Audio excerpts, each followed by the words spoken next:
Students, biomolecules में हमने last topic पढ़ा था कि बायोमोलिक्यूल्स किसे कहते हैं, और उनमें जो पहला बायोमोलिक्यूल हम देख रहे थे वो कार्बोहाइड्रेट था। कार्बोहाइड्रेट का क्लासिफिकेशन पढ़ा था हमने। कार्बोहाइड्रेट को 3 भागों में बांटते हैं। 3 तरीके से हम अलग अलग पार्ट्स में बांट सकते हैं। पहला था मोनोसैकेराइड, डाइसैकेराइड और ट्राइसैकेराइड, वो ओलिगोसैकेराइड से। मोनोसैकेराइड, ओलिगोसैकेराइड और पॉलीसैकेराइड। मोनोसैकेराइड जिनका जल अपघटन नहीं होता है, जिनका जल अपघटन नहीं होता उन्हें बोलते हैं मोनोसैकेराइड। ठीक है, कार्बोहाइड्रेट्स की डेफिनेशन याद होगी कि कार्बोहाइड्रेट हम बोल रहे थे पॉलीहाइड्रोक्सी एल्डिहाइड और कीटोन। पॉलीहाइड्रोक्सी एल्डिहाइड और कीटोन। ठीक है, तो पॉलीहाइड्रोक्सी मतलब बहुत सारे OH ग्रुप और एल्डिहाइड एक ग्रुप होगा एक, और दूसरा कीटोनिक ग्रुप होगा। इसी डेफिनेशन को ध्यान में रखते हुए मोनोसैकेराइड को 2 भागों में बांटते हैं। एक में तो एल्डिहाइड एक ग्रुप होंगे, दूसरे में कीटोनिक ग्रुप हो सकते हैं। ठीक है, तो जिनमें एल्डिहाइड एक ग्रुप होता है उन्हें बोलते हैं हम एल्डोस, और जिनमें कीटोनिक ग्रुप होता है उन्हें बोलते हैं कीटोस। एल्डोस का एग्जांपल है हमारे पास ग्लूकोज, और कीटोस का है फ्रक्टोस। ठीक है, तो इस प्रकार से हमारे पास क्लासिफिकेशन हो जाता है इनका, मोनोसैकेराइड्स का। ठीक है, इनमें कार्बन की संख्या होती है इन दोनों में 2 से 5 तक।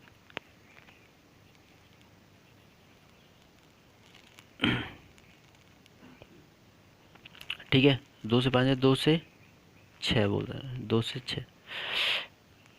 ठीक है, और ये ध्यान रखना है कि इनका जल अपघटन नहीं होता है। आगे ग्लूकोज के बारे में हम पढ़ते हैं, क्योंकि टॉपिक में हमारे पास ग्लूकोज है तो ज़्यादा कहानियाँ लगाने की आवश्यकता नहीं है। सीधा ग्लूकोज के बारे में हम देख लेते हैं।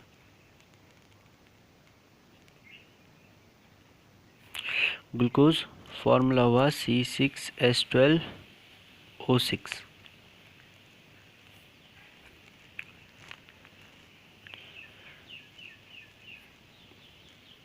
वाइट कलर का क्रिस्टल होता है, सॉलिड। ठीक है, वाटर सॉल्युबल और ऑर्गेनिक कंपाउंड्स में भी सॉल्युबल होता है, सॉल्युबल इन ऑर्गेनिक सॉल्वेंट्स।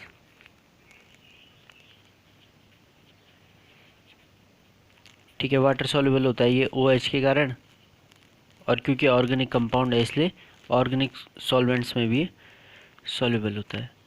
ठीक है, ग्लूकोज को बोलते हैं ग्रेप शुगर।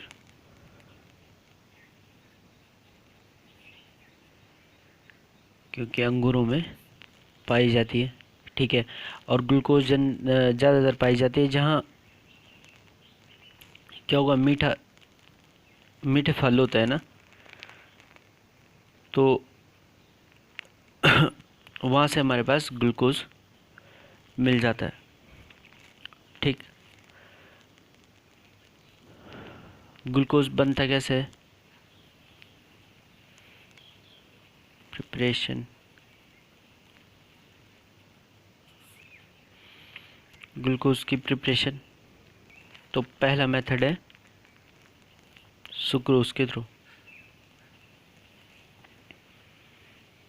हमें ये ध्यान रखना है, जो हमने आगे पढ़ा था कि मोनोसैकेराइड जल अपघटन नहीं होता, और जो ओलिगोसैकेराइड और पॉलीसैकेराइड हैं वो जल अपघटित होकर मोनोसैकेराइड की अलग अलग यूनिट देते हैं। ठीक है, तो हम सुक्रोज हमारे पास ओलिगोसैकराइड है, मतलब डाइसैकराइड है, या केन शुगर भी से बोल लेते हैं, ठीक है। जब इसका एसिड हाइड्रोलिसिस करते हैं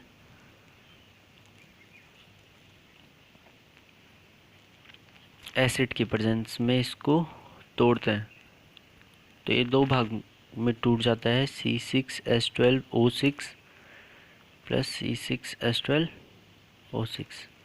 एक यूनिट मिलेगी ग्लूकोज की, एक मिलेगी फ्रक्टोज की, ठीक है। तो यहाँ से हमें ग्लूकोज मिल जाएगा, इन दोनों को हम अलग अलग कर लेंगे, ठीक है। तो ये तो डाइसैकराइड के थ्रू मिला। दूसरा पॉलीसैकराइड से, मतलब पॉलीसैकराइड होता है हमारे पास स्टार्च, सेलुलोज,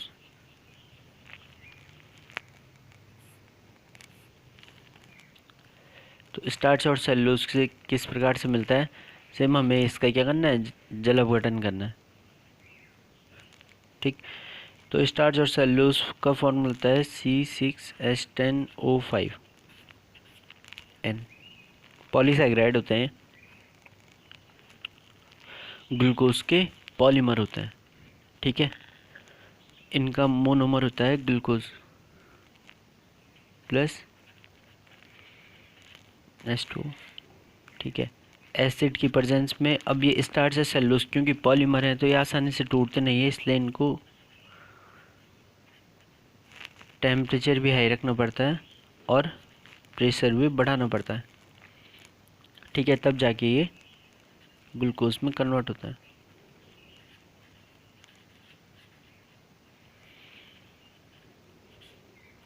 ठीक, तो ये थी हमारे पास ग्लूकोज की मेथड ऑफ प्रिपरेशन। अगले लेक्चर में हम देखेंगे कि ग्लूकोज का स्ट्रक्चर किस प्रकार से होता है, C6H12O6 किस प्रकार से ये सारी की सारी चीज़ें आपस में अरेंज होती हैं। Thank you.